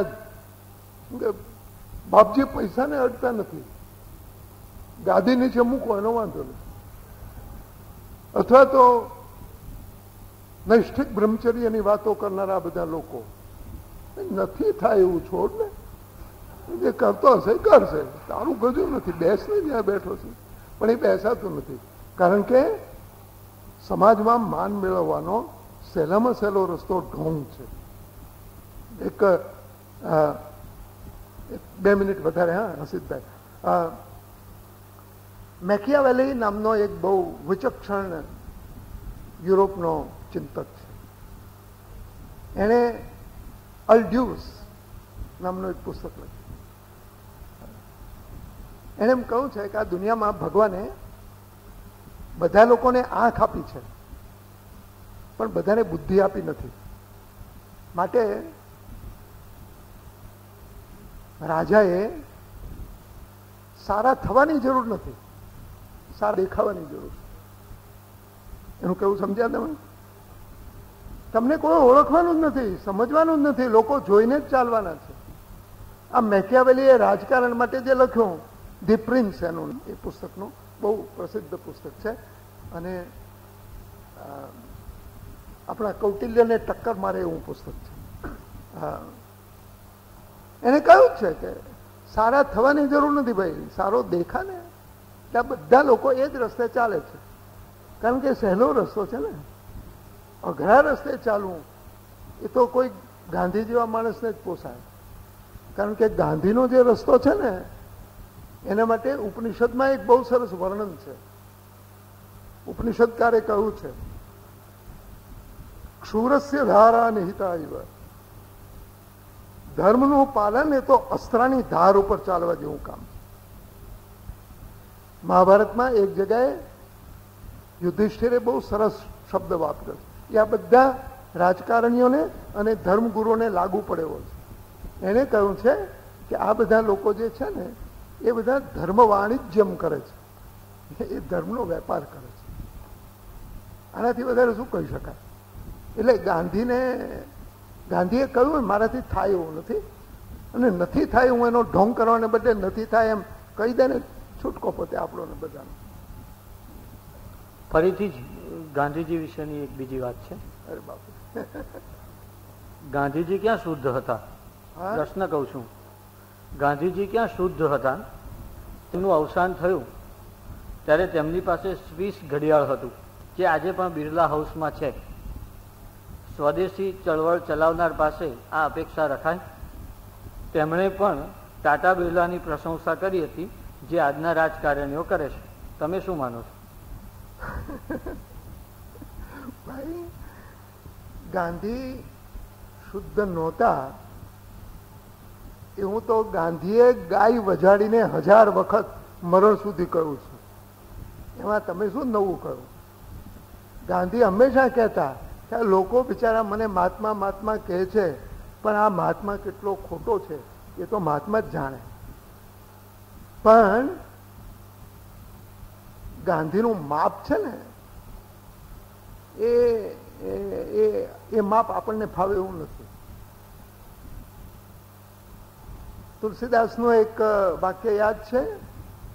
તુલસીદાસે એક ભજન લખેલું છે, મોસમ કોણ કુટિલ ખલ કામી, મારા જેવો હલકો નીચ વ્યભિચારી માણસ બીજો કોણ હોઈ શકે? એ એનું માપ છે. એ માપ નગિનદાસ સંઘવીને લાગુ ન પડાય અને તમારે પોતાની જાતને પણ લાગુ ન પડાય. એ બહુ મુશ્કેલ ચીજ છે. ગાંધી એ અર્થમાં શુદ્ધ નહીં, જે અર્થમાં પરિશુદ્ધ કલ્પના છે.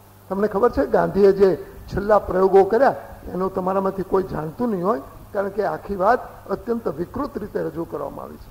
એમણે નવાખાલીમાં જે પ્રયોગ કર્યો છે, એમણે ઉર્ધ્વરેતસ થવાની મહેનત કરી છે. ઉર્ધ્વરેતસ એ શબ્દ તમે સાંભળ્યો છે કે નહીં મને ખબર નથી. આપણા શાસ્ત્રોમાં કહ્યું છે કે ઉર્ધ્વરેતા ભવેદ્યસ્તુ સ દેવો નતુ માનુષા. જે ઉર્ધ્વરેતા થઈ શકે એ દેવ છે, માણસ નથી. એ કક્ષાનો એનો પરિશ્રમ. કેટલા સફળ થયા, નિષ્ફળ થયા. કમનસીબ એવું છે કે બધા ગાંધીવાદીઓ છે ને એ પણ ચોખલિયા લોકો. એને ગાંધીની એ અત્યંત ઉપયોગી ડાયરીઓ ક્યાં ફેંકી દીધી છે, સંતાડી દીધી છે, બાળી મૂકી છે, ખબર નથી. ગાંધીવાદીઓનું મોટામાં મોટું કોઈ પાપ હોય તો આ પાપ છે. કે ગાંધીના આટલા મહાન પ્રયોગનું નિરીક્ષણ એમણે બાળી મૂક્યું છે, પ્રસિદ્ધ જ થવા દેતા નથી. એનીવે, ગાંધીની પાસે સ્વિસ ઘડિયાળ, એ સ્વિસ ઘડિયાળ ક્યાંથી આવેલું એ તમને ખબર છે સાહેબ? ગાંધીજી ગોળમેજી પરિષદમાં ગયા ત્યારે એમના સંરક્ષણ માટે રાખવામાં આવેલા 2 અંગ્રેજ પોલીસ અમલદારોએ ગાંધીજીને એ ઘડિયાળ ભેટ આપેલો, વિનંતી રીતે ભેટ આપેલો કે અમે જાણીએ છીએ કે આપ અંગ્રેજોના કટ્ટર ટીકાકાર છો, પણ આ અમારી ભેટ છે, એ આપ સ્વીકારો. ગાંધીમાં કેટલા વિરોધાભાસ, કેટલા વિરોધાભાસ. ઉદાહરણ છું, ચોક્કસ મને ખબર નથી, પણ રિલ્કેનો એક વાક્ય છે, do I contradict myself? I do. Because life is big enough to contain all the contradictions. અનેક અંતર વિરોધોને સમાવી લે એવું આ વિશાળ માનવ જીવન છે.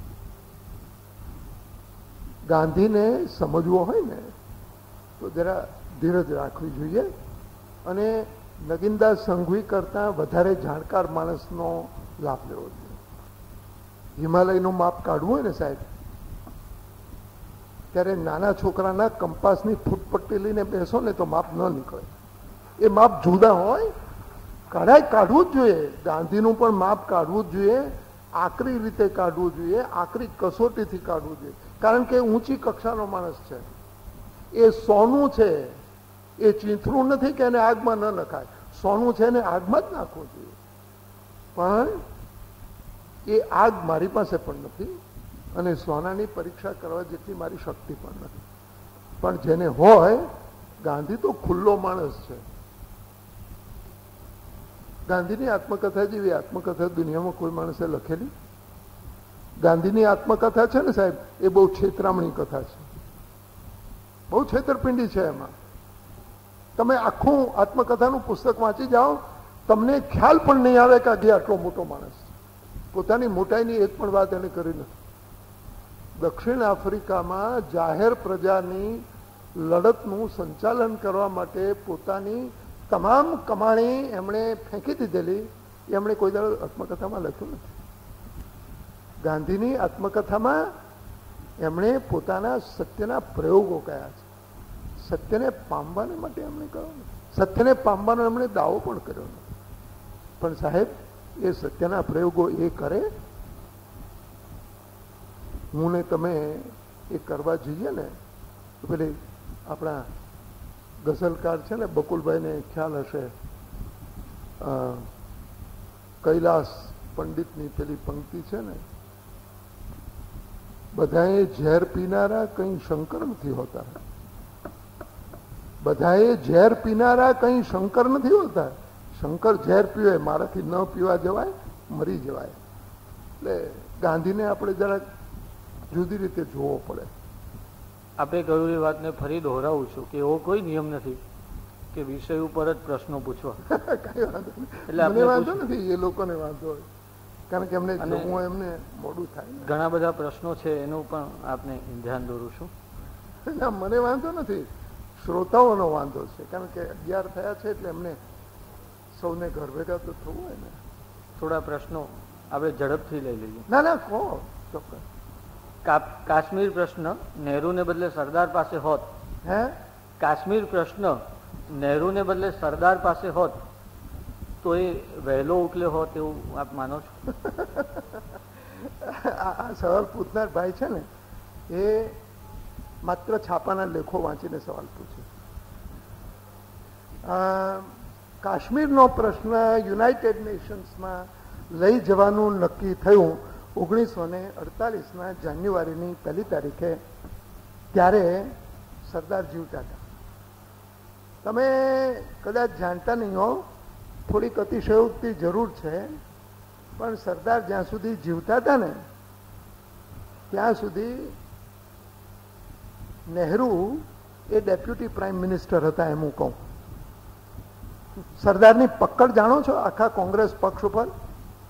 એ કેમ થાય? જેમ ગાંધી એક પક્ષ એક બાજુનો માણસ છે ને સરદાર બીજી બાજુનો માણસ, એને બહુ સહેલાઈથી મતભેદ હતા જ, અનેક બાબતમાં મતભેદ હતા. સાહેબ તમારે મતભેદ નથી? બહુ જરાક અંગત સવાલ પૂછું છું, જવાબ નહીં આપતા. તમારી વહુ જોડે કે તમારા વર જોડે તમારે મતભેદ નથી? નથી મતભેદ? દુનિયામાં કોઈ પણ બે બુદ્ધિશાળી માણસ બધી બાબતોમાં એકમત હોઈ શકે ખરો? એવું એક અંગ્રેજીમાં કહેતી છે કે બે માણસ દરેક બાબતમાં એક જ મત ધરાવતો હોય ત્યારે બેમાંથી એક બેવકૂફ હોવો જોઈએ. બુદ્ધિશાળી માણસમાં મતભેદ હોય જ, 1000 મતભેદ હતા. સરદારે 3 વખત રાજીનામું આપેલું, પણ કયા મુદ્દાઓ પર આપેલું એ પણ આ તો શું છે કે મોટા માણસની જયારે તંગડી ખેંચીએ ને તો આપણને મજા આવે, પણ જયારે ચોપડા તો વાંચો, એના દસ્તાવેજો તો જુઓ, સરદારના કાગળો તો વાંચો ભાઈ. માત્ર મારા જેવા બે કોક કલમ ઘસુ માણસો લખે એને આધારે નહીં ચાલો ને બાપા. એવું કઈ છે? એવું સરદારના મતભેદ ચોક્કસ. અને કાશ્મીરનો સવાલ એ ઉકલી શકે નહીં એવો સવાલ છે. એનું એક થોડોક વધારે ટાઈમ લઉં. કાશ્મીરમાં જુઓ, નક્કી એવો થયેલો કે રાજા જે હિન્દુસ્તાનમાં જોડાવા ઈચ્છે તો હિન્દુસ્તાનમાં જોડાય, અને ભારતમાં જોડાવા ઈચ્છે તો ભારતમાં જોડાવાનો સંપૂર્ણ હક, કાયદેસર અપાયેલો હક. કાશ્મીરના રાજાએ હિન્દુસ્તાન સાથે જોડાવાની તૈયારી બતાવેલી, આપણે નહીં સ્વીકાર્યું. આપણે ના પાડી કે નહીં? શું કામ ના પાડી હશે? બેવકૂફ હશે આ લોકો બધા. આપણે શું કામ ના પાડી સામે ચાલીને કે તારો એક્સેશન ઉપર તારો જે દસ્તાવેજ છે એ અમે નહીં માન્ય કરીએ, લોકમતના આધારે અમે ચાલશું, એવું આપણે શું કામ કહ્યું સાહેબ? લોકો છે ને એ મને ચીડ એ ચડે છે કે તમે જુઓ તો ખરા, એ કાળનું તો જુઓ. કાશ્મીરનો સવાલ જયારે ચર્ચાતો હતો ને સાહેબ, ત્યારે હૈદરાબાદનો સવાલ બાકી હતો. કાશ્મીરની સ્થિતિ કરતા હૈદરાબાદની સ્થિતિ બિલકુલ ઉલટી. કાશ્મીરમાં 90% મુસલમાનો અને રાજા હિન્દુ, હૈદરાબાદમાં 92% હિન્દુઓની વસ્તી ને રાજા મુસલમાન. બરાબર? કાશ્મીરનો રાજા હિન્દુસ્તાનમાં જોડાય એને તમે ફાઇનલ સ્વીકારો, તો હૈદરાબાદનો નિઝામ પાકિસ્તાનમાં જોડાય એ ફાઇનલ સ્વીકારવું જોઈએ? એ સ્વીકારી શકાય ખરું? કાશ્મીર જાય તો તમારો એક હાથ જરૂર કપાઈ જાય, ચોક્કસ કપાય, પણ હૈદરાબાદ જાય તો શું થાય? છાતી તૂટી જાય. માટે રાજાનું કરેલું એક્સેશન સાચું નહીં, લોકમત જ સાચો, એ આપણે કાશ્મીરમાં કહ્યું. કારણ કે હૈદરાબાદ બાકી હતું. હૈદરાબાદનું પતી ગયું પછી આપણે પણ ગલ્લા તલ્લા કર્યા. મેં કહ્યું ને, રાજકારણમાં ગલ્લા તલ્લા તો કરવા જ પડે. લોકમત લેવાના વચન આપણે 6 વર્ષ સુધી આખી દુનિયામાં ઠેર ઠેર આપી ચૂક્યા છીએ. કાશ્મીર અમારું નથી, લોકમત લેવાય પછી જ કાશ્મીર અમારું થશે એમ આપણે કહ્યું છે. કારણ કે પેલો હૈદરાબાદનું પૂંછડું આપણી પાછળ હતું. હૈદરાબાદ પતી ગયું પછી શું કરવાનું? પછી પાછા હટવાનું. જલ્દી તો પાછા હટાય નહીં. એટલે 1954ની સાલમાં ગોવિંદ વલ્લભ પંતે કહ્યું કે હવે લોકમતની જરૂર ખરી, કારણ કે કાશ્મીરમાં ચૂંટણી તો થઈ ગઈ છે, ચૂંટણી એ પણ લોકમત છે, માટે હવે લોકમતની જરૂર નથી. નહેરુ કહ્યું નહીં, લોકમતની જરૂર છે. 6 મહિના રહીને નહેરુએ કહ્યું કે ચૂંટણીઓ એ પણ લોકમત જ ગણાય. હંમેશા રાજકારણમાં જુદા જુદા માણસો હોય ને, પેલું ઓર્કેસ્ટ્રા હોય ને, ઓર્કેસ્ટ્રા, એમાં કોઈ તબલા ટીપે, કોઈ હાર્મોનિયમ બગાડે. બધું રાજકારણમાં પણ જાત જાતના ખેલ હોય છે. તમે એવું નહીં સમજતા કે બુદ્ધિનો કે રાષ્ટ્રભક્તિનો કોઈનો એકનો ઇજારો છે. આ બધા જ માણસો જે ત્યાં બેઠા છે એ પ્રચંડ માણસો છે. આપણી નેતાગીરી કેટલી ઊંચી છે એનો આપણને પોતાને ખ્યાલ નથી. આપણું પેલું હનુમાન જેવું છે. સોરી, કોઈને રામાયણમાં ખોટું લાગે, હનુમાન જેવું છે કે આટલી બધી શક્તિ ખરી, પણ તમને કહેવું પડે કે અલ્યા તારી શક્તિ છે, કૂદ, પહોંચી જઈ, નહીંતર બેહીરે પૂંછડું હલાવતો. એવું આપણું છે. આપણે કોઈ કહેવું પડે કે આપણા નેતાઓ આટલા છે, બતાવો તો ખરા સાહેબ. અંગ્રેજ સરકાર 100 વર્ષમાંથી રજવાડાઓનો સવાલ હલ નહીં કરી શકી, આપણે 100 અઠવાડિયામાં પતાવ્યો. શક્તિ વગર પત્યું હશે એ વિચાર થાય છે તમને? જરા જુઓ તો ખરા બીજા લોકોને. બંને પ્રશ્નનો ઉત્તરાર્ધ કરો. 2 પ્રશ્નો પૂછું છું. બંનેની આગળ થોડું જુદું છે અને પાછળ એક સરખું છે. બંને પ્રશ્નનું પૂછડું સરખું છે. ગુડ. પૂછડા સરખા હોય ત્યાં સુધી વાંધો નથી. ભારતે જે મર્દાનગી ભર્યા અણુ ધડાકા કર્યા તે ભારતે જે મર્દાનગી ભર્યા અણુ ધડાકા કર્યા તે અને બાબરી ધ્વંસ થઈ તે ધર્મનું રાજકારણ છે કે રાજકારણનો ધર્મ છે?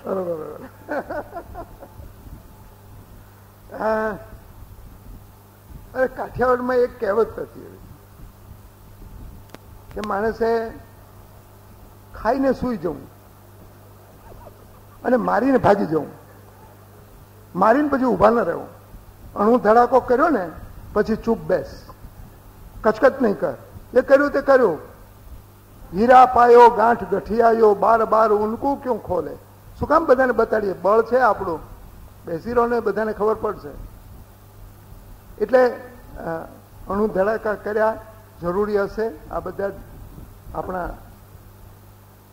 રાજકારણીઓ છે, તંત્રજ્ઞો છે, અધિકારીઓ છે, એમણે ઠરાવ્યું હશે. પણ એક હું તમને કહું કે અણુ ધડાકા છે ને એ કંઈ બજારમાં રીંગણા લેવા જવાનું કામ નથી કે અત્યારે નક્કી કરી અને 2 મિનિટમાં બહાર જવાય. અણુ ધડાકાની તૈયારી વર્ષો લાગે.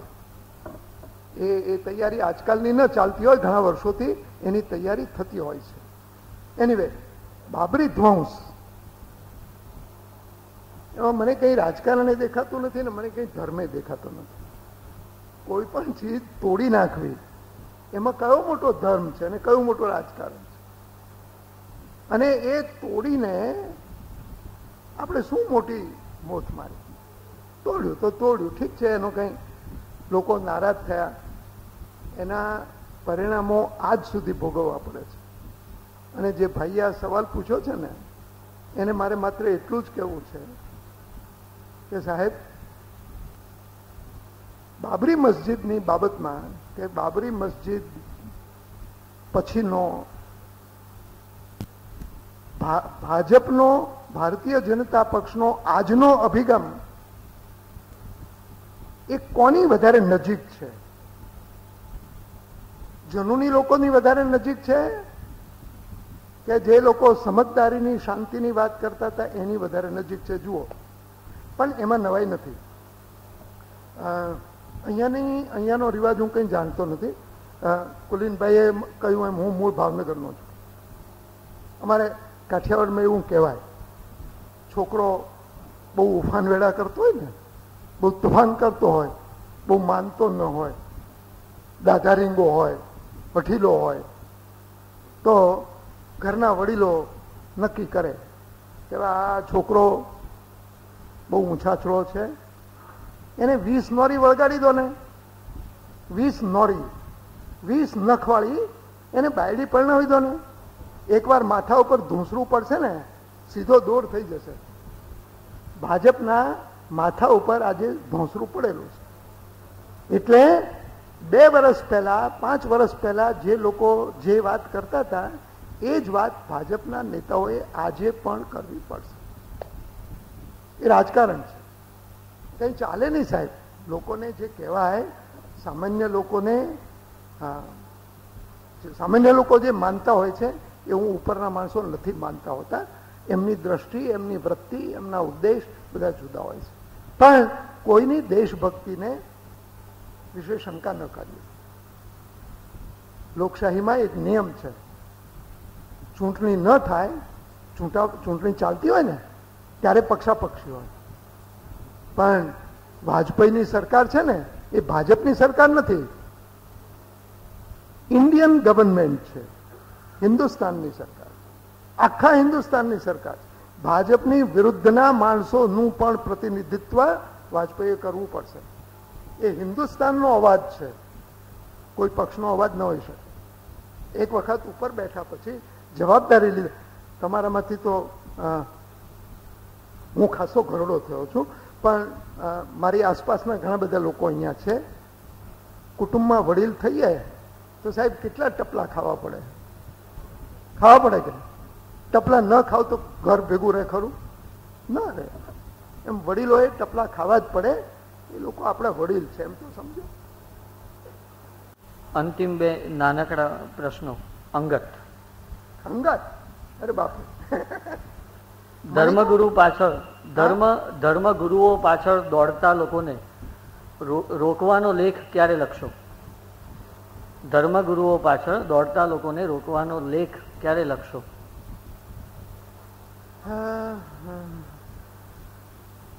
સાહેબ, મારા લેખ લખવાથી જો આ કંઈ થતું હોય ને તો અહીંયા જ બેસીને લખી રાખો. એવું કંઈ થાય નહીં. આપણે લખીએ એટલે આખી દુનિયા સુધરી જાય એવા બ્રહ્મ હું નથી. મારી એ શક્તિ પણ નથી. અને દરેક કલમ ઘસવું હોય ને એ કંઈ સમાજને ફેરવી શકતો નથી. ધર્મગુરુઓની પાછળ લોકો શું કામ દોડે છે એ જ મને હજી સમજ નથી પડતી, પણ દોડે છે એ મારે કબૂલ કરવું જોઈએ. મને બધી જ ચીજ સમજાય છે. હું મેં ક્યાં દાવો કરેલો? મને ઘણી ચીજ નથી સમજાય. હું કંઈ સર્વજ્ઞ છું? મને ઘણી ચીજ નથી સમજાતી. એમ આ પણ એક નથી ચીજ સમજાતી કે જાણ્યા છતાં જાણ્યા પછી પણ લોકો શા માટે આવું કરતા હશે? કરે છે એ હકીકત છે. શું કામ કરે છે એનો જવાબ મારી પાસે નથી. એટલે લેખ લખવાનું કોઈ ભાઈ કહેતા હોય તો લખી કાઢીશ. લખવાનું તો બહુ અઘરું નથી. આ બોલવા કરતાં સહેલું છે. પણ ફાયદો શું? અને મારો આવો લેખ ન લખાય તો આ દુનિયાનો ઉદ્ધાર થતો કંઈ અટકી જવાનો છે. દુનિયા એમને જ ચાલવાની. આપણે જેવા ઘણા જાય ગાડા નીચે જેટલા કૂતરા ચાલે એનાથી કંઈ ગાડું ખેંચાતું નથી ભાઈ. ગાડું તો બળદ ખેંચતા હોય છે. છેલ્લે તમને શરૂઆતમાં જે શ્રીફળ આપ્યું એ રાજકારણે કેમ અર્પણ કર્યું? બાજુમાં મંદિર હતું ને.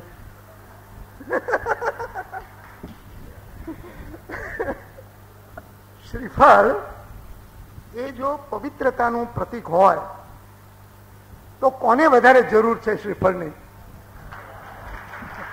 ખૂબ ખૂબ આભાર નગીનભાઈ.